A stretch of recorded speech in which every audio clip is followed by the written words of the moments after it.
Hello eight class. Welcome back on साया Sarang classes. Student, मैं आपके सामने फिर हाजिर हूँ साइंस की एक और न्यू क्लास के साथ। क्लास को स्टार्ट करने से पहले अपने आप को वार्म अप करने के लिए एक मोटिवेशनल थॉट देख लेते हैं हम। Success is not easy, you have to put yourself on fire. कि भाई इतना इजी हमें सक्सेस नहीं मिलेगी, हमें उसके लिए आग में, आग का मतलब ये नहीं कि आप जल जाओ, कि हमें तप करना पड़ेगा, उसके लिए मेहनत करनी पड़ेगी बहुत ज्यादा। सो करते रहो मेहनत और अच्छे से अपने आप को सक्सीड करते रहो। सो करते हैं आज ये क्लास स्टार्ट हमारे इसी मोटिवेशनल थॉट के साथ। सो एट्थ क्लास मैं आपके सामने लेके आई हूँ चैप्टर नंबर 6 का नेक्स्ट टॉपिक, जो कि है हमारा harmful effect of burning fuel. Previous class में हमने डिस्कस किया था student type of fuel and uses of fuel.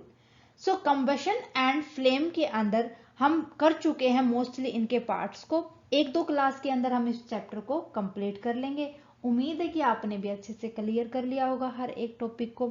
सो इन बातों को प्रीवियस क्लास में ही रखते हुए आज हम स्टार्ट करते हैं कि हमारे ऊपर अगर हम जो फ्यूल जलाते हैं, चाहे वो हमारी गाड़ी के अंदर हो, पेट्रोल हो, चाहे हमें घर में जो ईंधन यूज करते हैं चाहे वो हो, चाहे हमारा गैस हो जो हम किचन के अंदर हमारे मदर्स या हम यूज करते हैं, तो इनके हार्मफुल इफेक्ट हमारे ऊपर क्या होंगे, हमारे नेचर के ऊपर क्या होंगे, हमारे एनवायरमेंट के ऊपर क्या क्या होंगे, देखते हैं। सो एक बार ओवरऑल मैं आपको दिखा देती हूँ, उसके बाद अच्छे से समझाती हूँ। स्टूडेंट, अगर हम बात करें कंप्लीट कंबसन की, कोई भी फ्यूल है वो कंप्लीटली बर्निंग हो जाता है तो उसका क्या इफेक्ट होगा। जो अनबर्न्ड कार्बन पार्टिकल होंगे वो रह जाते हैं अगर हमारे एनवायरनमेंट के अंदर, तो उनसे हमें दिक्कत होती है, अस्थमा की प्रॉब्लम हो सकती है, रेस्पिरेशन डिजीज हो सकते हैं कि सांस लेने में हमें दिक्कत हो। ये मेन चीजें होती हैं जब कोयला और लकड़ी को जलाया जाता है उसमें। ठीक है, फिर नेक्स्ट आता है release carbon dioxide. Release carbon dioxide होता है ग्लोबल वार्मिंग के अंदर, मींस जब हमारे सरफेस का टेम्परेचर इंक्रीज हो जाए। ये होता है जितने भी हम फ्यूल यूज करते हैं उनमें। ठीक है, नेक्स्ट आ जाएगा रिलीज सल्फर डाइऑक्साइड।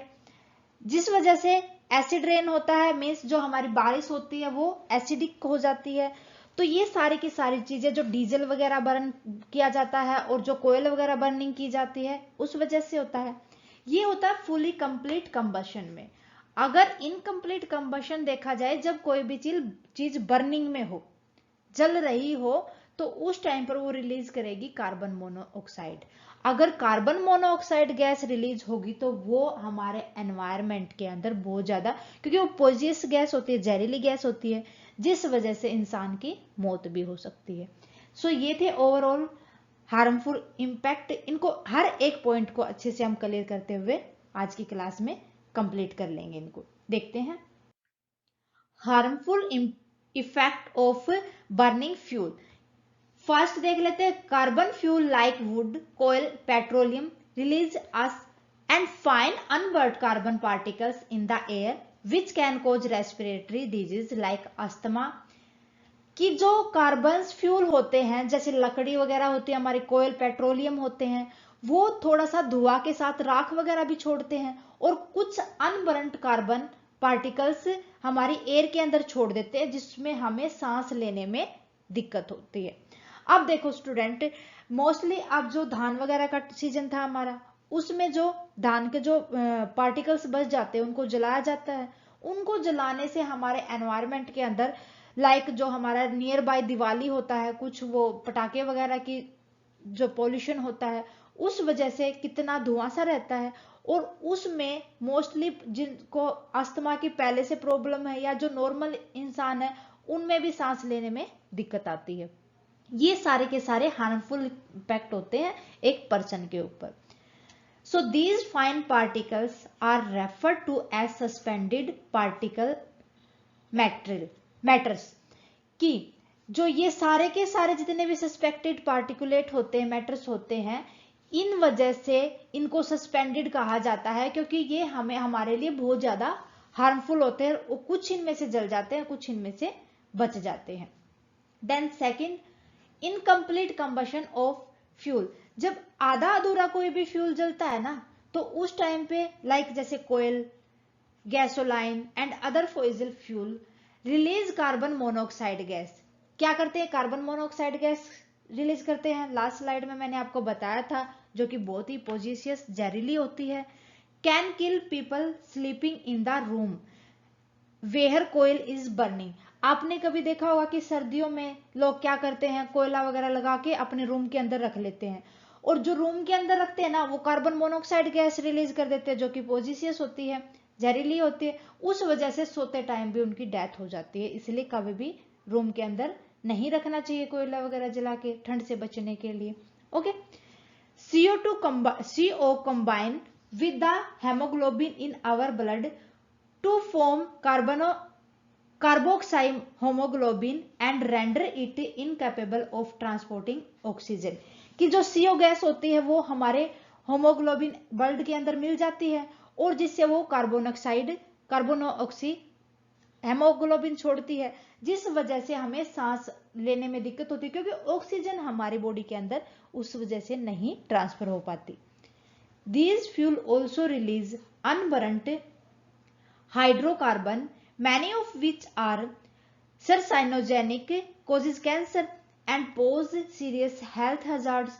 कि जो ये फ्यूल होते हैं जो अनबरंट रह जाते हैं, जले हुए बिना जले आधे अधूरे जलकर रह जाते हैं, उनके कारण कैंसर भी हो जाती है और कुछ और भी डिजीज होने के चांसेस रहते हैं। सो ये थे एक पर्सन के लिए हार्मफुल। ये भी क्योंकि फ्यूल क्या करता है, वो कुछ ना कुछ गैस रिलीज करेगा और कुछ ना कुछ ऐसे सस्पेंडेड पार्टिकल भी रिलीज कर देगा एयर के अंदर, जो हमें हार्मफुल करते हैं। ओके। थर्ड और फोर्थ है carbon dioxide release by most fuel during combustion and is causing an imbalance in the atmosphere. कि जितने भी फ्यूल जलाए जाते हैं वो कार्बन डाइऑक्साइड गैस रिलीज करते हैं, और वो क्या करते हैं, हमारे एटमोस्फेयर को इनबैलेंस करके चलती है।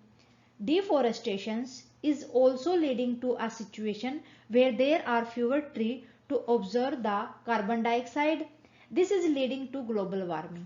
कि जो CO2 गैस ज्यादा रिलीज होती है, जिस वजह से डिफॉरेस्टाइजेशन की, हम ज्यादा पेड़ काटते जा रहे हैं, जिस वजह से बारिश नहीं होती, ऑक्सीजन नहीं मिल पाती, तो वो सारे के सारे पेड़ होते हैं जो कार्बन डाइऑक्साइड गैस को ऑब्जर्व कर लेते हैं और वो अपने आप खत्म होने लग जाते हैं।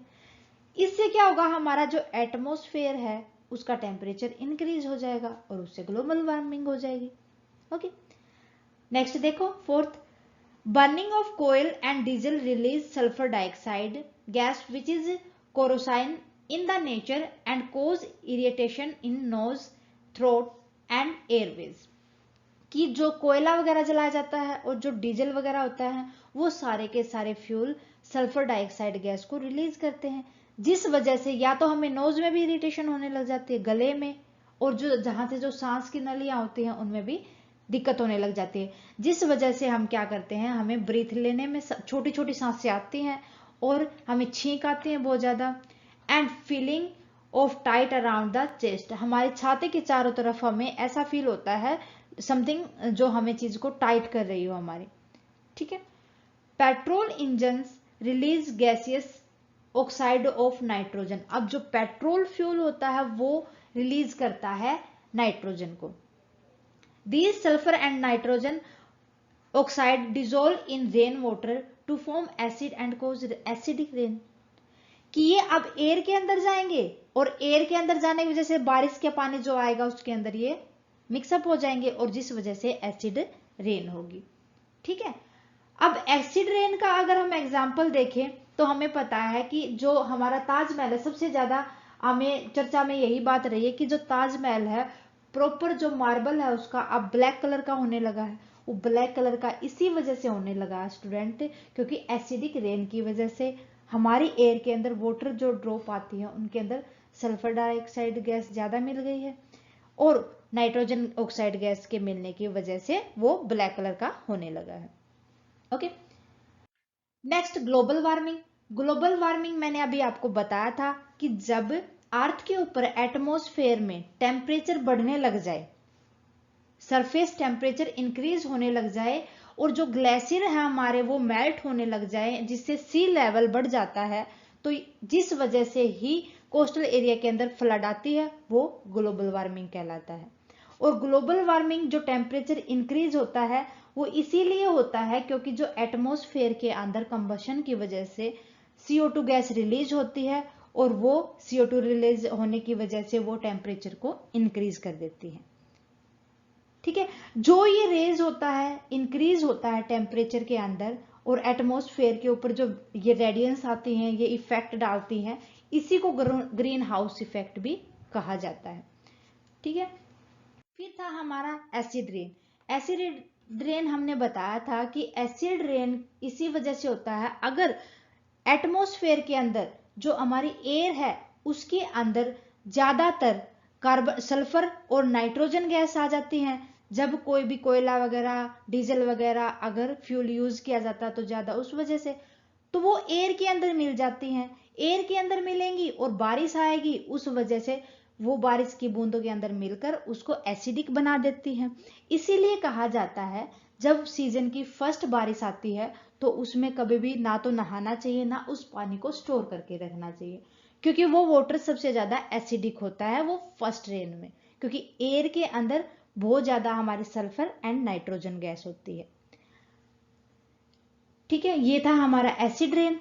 मेरे ख्याल से आपको समझ आ गया होगा। और जो क्रॉप वगैरह और जो सोइल वगैरह इनफर्टिलाइजेशन हुआ है, एनिमल के ऊपर जो इफेक्ट आता है, बिल्डिंग्स के ऊपर आपने देखा होगा कि बिल्डिंग अगर व्हाइट कलर होगा, मार्बल होगा, आउटर साइड में बहुत जल्दी वो ब्लैक होने लग जाता है, वो इसी वजह से होता है। ठीक है, उम्मीद है कि आपको अच्छे से समझ आ गया होगा। इसी उम्मीद के साथ मिलते हैं नेक्स्ट क्लास में। आज के लिए बस इतना ही। नेक्स्ट टॉपिक के साथ आने वाली क्लास को बिल्कुल भी मिस ना करें, आज वाली क्लास को अच्छे से क्लियर कर ले। अगर आपको कोई भी डाउट रहता है तो आप हमें कमेंट करके बताएं कि आपका क्या डाउट है। आपके डाउट को क्लियर करने के लिए हम एक डाउट सेक्शन रख लेंगे।